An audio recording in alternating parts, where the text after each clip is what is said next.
Today we're going to use an apparatus called the current balance in order to find the magnetic field strength of a horseshoe magnet. It's a horseshoe magnet. It's a magnet that's in the shape of a horseshoe, or at least almost. Maybe we call this a U-shaped magnet because it looks a little bit more like a U than it does a horseshoe. But you get the idea. We want to find the magnetic field strength of this U-shaped or horseshoe-shaped magnet. Now, how are we going to do that? Well, current balance apparatus is kind of a neat little ingenious apparatus that's going to allow us to measure the magnetic force that's acting on a magnet as a result of a wire carrying an electric current through that magnetic field. Here's how it's going to work. There's two parts. One, you're going to manipulate the current that goes through the wire, and in the second part, you're going to manipulate the wire length as that's exposed to the external magnetic field. Let's describe part one first, where we manipulate the current.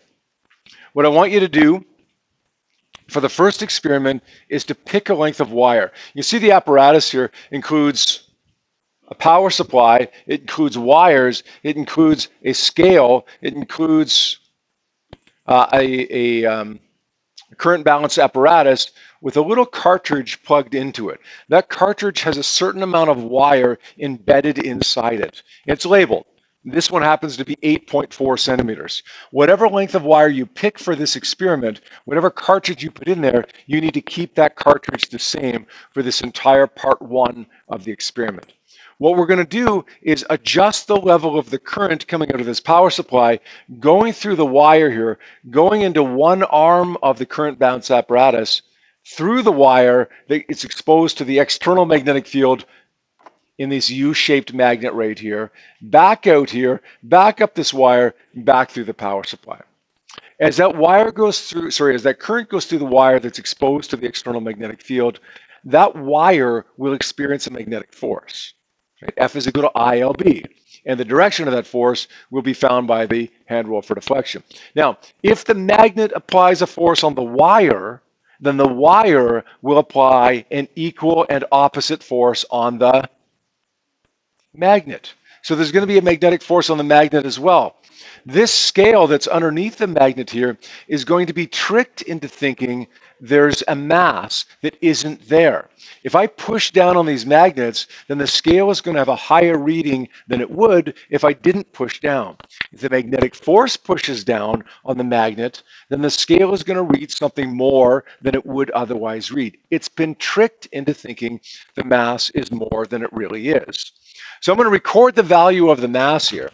Whatever mass I read whenever there's a current going through that wire in the magnetic field, record the value of the mass in grams, convert it to a mass in kilograms, and then multiply it by 9.81. That's going to give me the value of the magnetic force on the magnets as it's being pushed down into this scale. So again, the scale reads a value of mass that isn't really there because it's tricked into thinking there is mass due to the magnets being pushed down by the magnetic force. We can find that magnetic force simply by multiplying the mass in kilograms, or at least I say mass in quotation marks because it's not really a mass, right? The scale reading in kilograms times 9.81. Remember, in this one, you're keeping the length of the wire, the cartridge in here, the same, 8.4 centimeters or whatever length you happen to put in there, and you're changing the value of the electric current. Make sure as you're doing that, make sure that the cartridge goes in between the U and the magnet here so that it's not touching the magnet. Make sure that the entire cartridge is in it as well. Make sure that you don't have part of it sticking out the end. And make sure that when you have that magnet on top of your scale, make sure that it reads 0. How's it going to do that? I mean, those magnets weigh something, right? Zero the scale. Literally press the word 0 on the scale to tell it, to trick it into thinking there's no mass on it. So we're tricking it twice, right? We're tricking it right now to think that there's no mass on it when the magnet's on there. We're tricking it again when the magnetic force pushes down, making it think that there is mass on there. So you're going to keep the length of wire the same. You're going to turn the voltage knob right here, the first one, to the right as far as it will go. You can take the current knob right here, turn it to the left as far as it will go. You're going to pay attention to this reading right here, and it should right now read 0. Now you want to adjust the current though. Turn the current knob up a little bit so that this value right here is not reading 0 anymore. Maybe it reads 0.24 amps.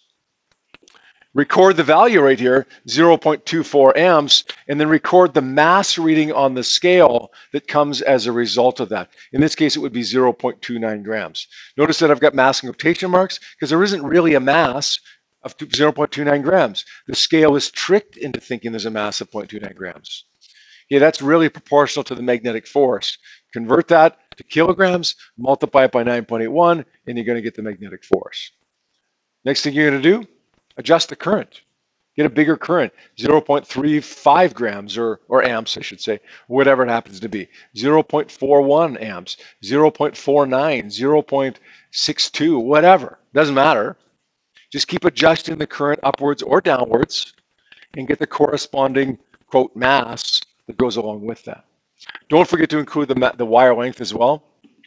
With the example that I gave you, it was 8.4 centimeters, although yours might be something different, right? Yep.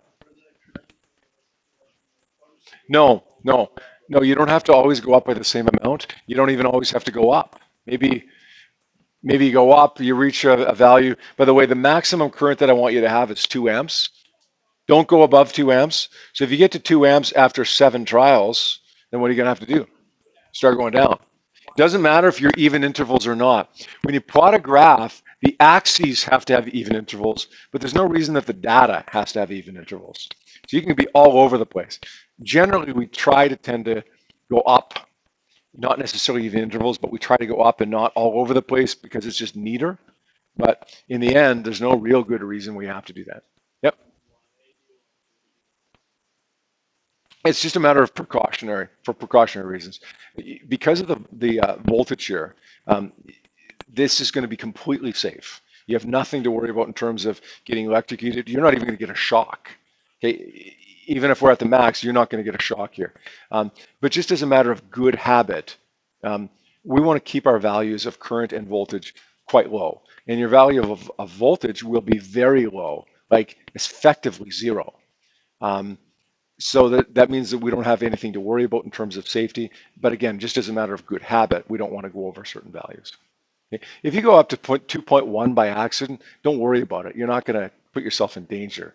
But just, again, as a matter of good habit, let's keep it at a maximum of 2 amps. All right, so there's experiment number 1, or part 1 of this experiment. In the second experiment, or part 2, what you're going to do this time is set up the apparatus in the same way, except instead of changing the current, keeping the length of wire constant, you're going to keep the current constant and change the length of wire. The current that you're going to have is going to be somewhere around 1 amp. If it's a little bit higher, a little bit lower, that's okay. Just make sure you record what the value you used actually is. If it's 1.13 amps, that's okay. Just make sure that you write down 1.13 amps instead of 1.0 amps. You're going to change the length of the wire now, and you're going to do that by taking out the cartridge every time. Now, again, it's not dangerous if you don't do this, but just as a matter of good habit, before you touch the cartridge and the bare wire here, the bare rods here, make sure you turn the power supply off in between trials. Flip it off, okay, touch that, pull out the cartridge that has the length of the wire in it, and then put a new length of wire in it. For this one, you're only going to have 6 trials. And the reason we're only going to have 6 trials is because we only have 6 different lengths of wire. You can see 5 here. One of them is actually on the apparatus when I took that picture. 6 different lengths of wire, therefore you're going to have 6 trials. Your current, again, 1.0 amps or somewhere around that. Your wire length is going to be whatever your 6 different wire lengths are and whatever the corresponding, quote, mass is. Those are your data tables. Your analysis tables are going to be almost the same, current and mass, wire length and mass, but each one is going to have an additional column. That's magnetic force. And you remember that the magnetic force is your mass in kilograms times 9.81. So we'd say your mass in grams, divide it by 1,000, and then multiplied by 9.81. You can do this on your spreadsheet so that you don't have to do any of these calculations by hand if you want. Same thing over here, right? Magnetic force is found the same way over here. Now what? You know what comes next, right? What always comes next. After you have an analysis table, you graph it. You're going to have two graphs here. First one is going to be magnetic force versus current. Keeping in mind that your control variable here was your length of wire. You kept the length the same.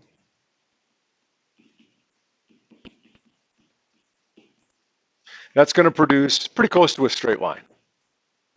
And then you're going to do your analysis that we've done a bunch of times already to find the value of the magnetic field here. Never seen this graph before, right? How are we going to find the magnetic field from it? There's an equation that comes from my graph. Y equals mx plus b.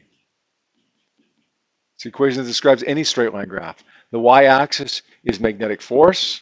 The m is the slope. And the x-axis is the current, I. The y-intercept will be basically 0. From our data sheet, we have an equation that has those variables in it. It goes F is equal to ILB. That means that since F disappears and I disappears, it means that the slope of this graph is equal to L times B. You got the slope from the graph from Google Sheets. You got the length of the wire, 8.4 centimeters converted to meters, or whatever length you used. Find the value of the magnetic field. Do something similar for force versus wire length. It will also be a straight line, but for the first time we've had to do this graphical analysis, I'm not going to show it to you. Okay, you're going to figure out how to find the magnetic field strength from this graph yourself. Once you've got the magnetic field from force versus current, experiment number 1, and the magnetic field from force versus wire length, experiment number 2, they should be the same, right? Average them together.